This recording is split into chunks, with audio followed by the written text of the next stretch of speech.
Welcome to Easy English by Edison, and today we are going to have a thorough discussion of class 10 poems, particularly a revisional assignment for CBSE board exam. Okay, Ritik, Aryan, you must have gone through poem wise revision, each and every poem. Today I shall be asking you some questions, some poetic device, and some typical questions, analytical questions.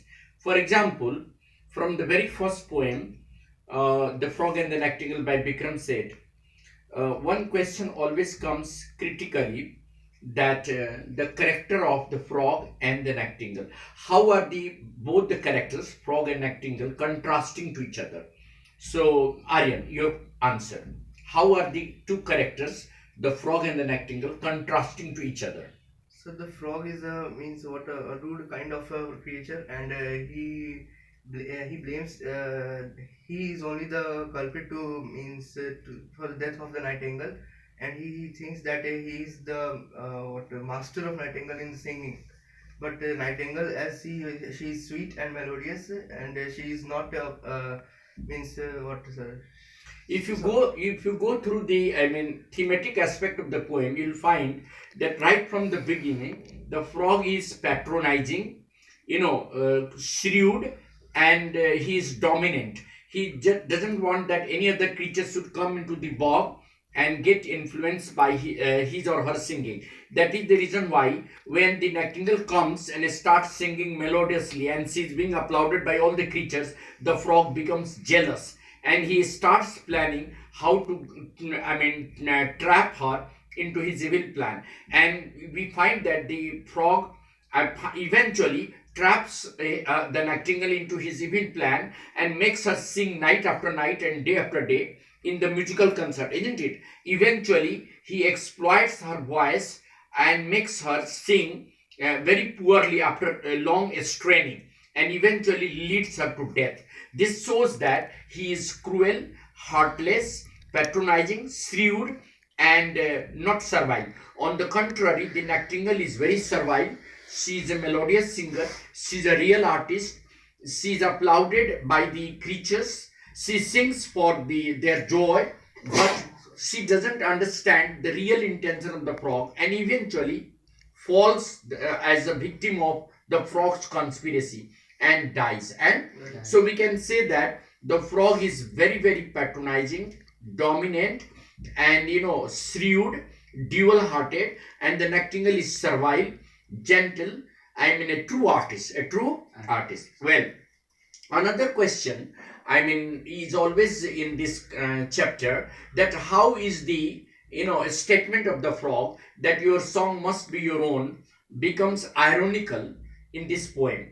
This statement of the frog, your song must be your own, is being spoken by the frog itself, and it is contradicted by the frog. It is ironical in the sense that throughout the poem we find that the frog insists the nightingale to sing according to his style.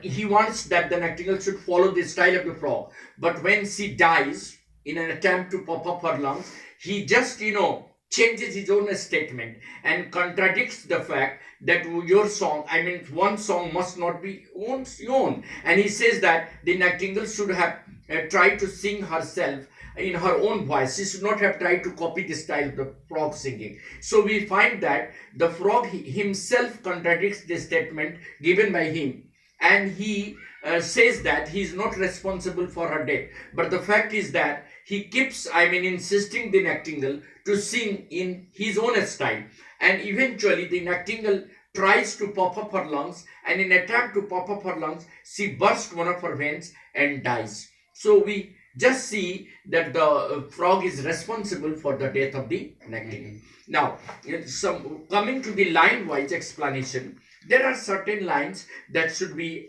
explained, like the whole admiring bog. What does this line suggest? So the whole Bengal, all the creatures of the Bengal bog admired the song of the nightingale.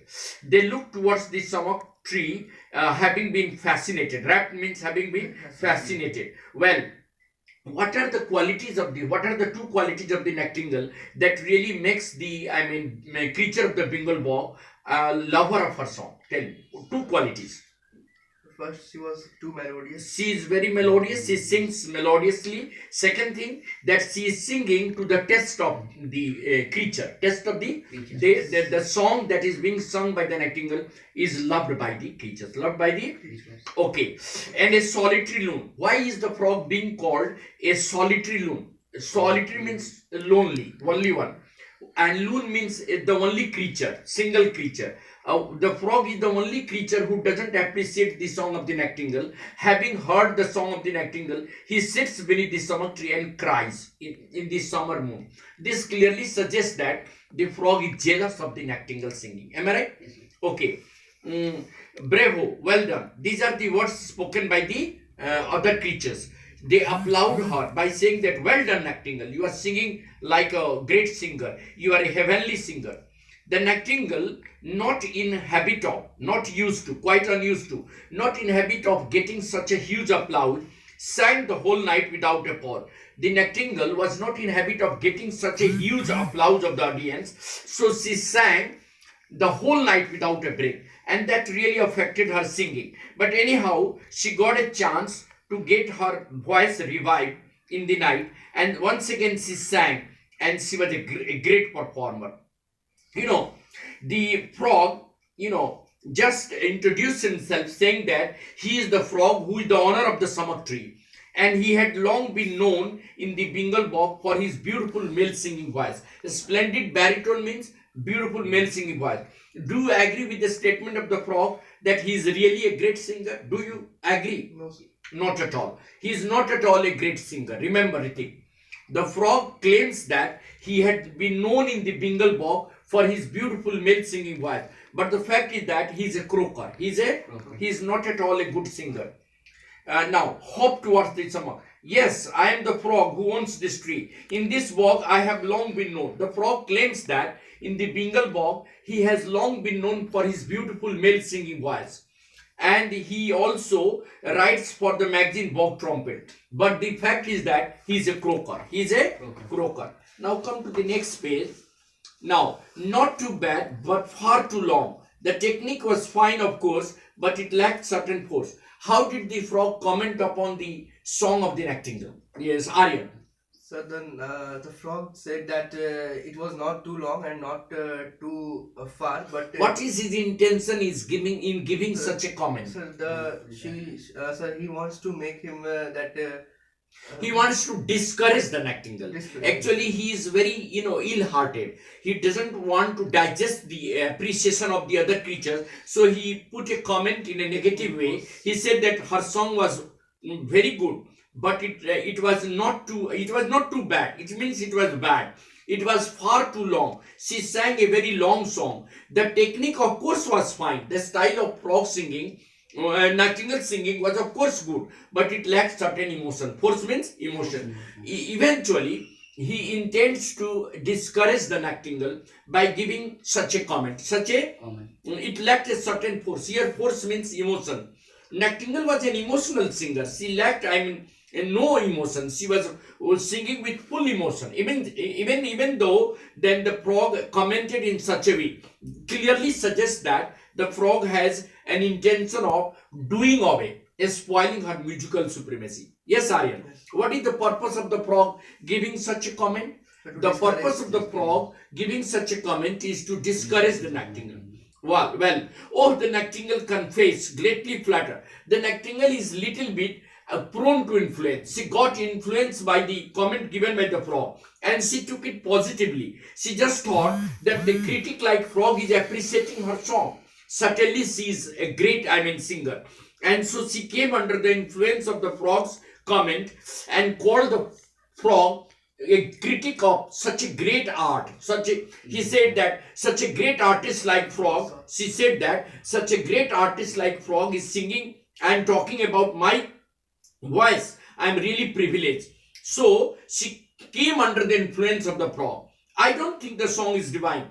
The nightingale confessed that her song is not divine, it is not eternal, but she had tried to sing in her original voice. At least it is mine means she had tried to sing in her original voice. In her Once again, the frog discourages the nightingale, not too much to boast about. The frog said that her singing is not as much as it should be boasted about. It should be say once again, the frog discouraged the nightingale, saying that she should not boast of her ability. Boast of her ability. Now you ask some questions of the text from the same lesson.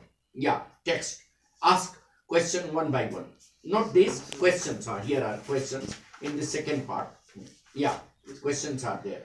So how did the creatures of Bengal bog react to the nightingale's? Yeah, the creatures of Bengal bog reacted to the nightingale by giving her huge applause, clapping loudly, and giving her all the praise and admiration. They called her a heavenly singer, and they asked her to sing some more songs. Next question. Which are the different ways in which the frog asserts his importance? Yeah, the frog asserts his importance by saying that he had long been known in the Bengal bog for his beautiful male singing voice. Not only that, despite this fact, he's also been associated with writing the magazine Bog Trumpet, and people call him a great singer. A great singer. Next. So why is the frog's joy both sweet and bitter? Yeah, the frog's joy is both sweet because it is sweet because he's earning a huge income from the musical show of the nightingale, and it is bitter because he is jealous of the growing popularity of the bird. Next question. So why was the frog angry?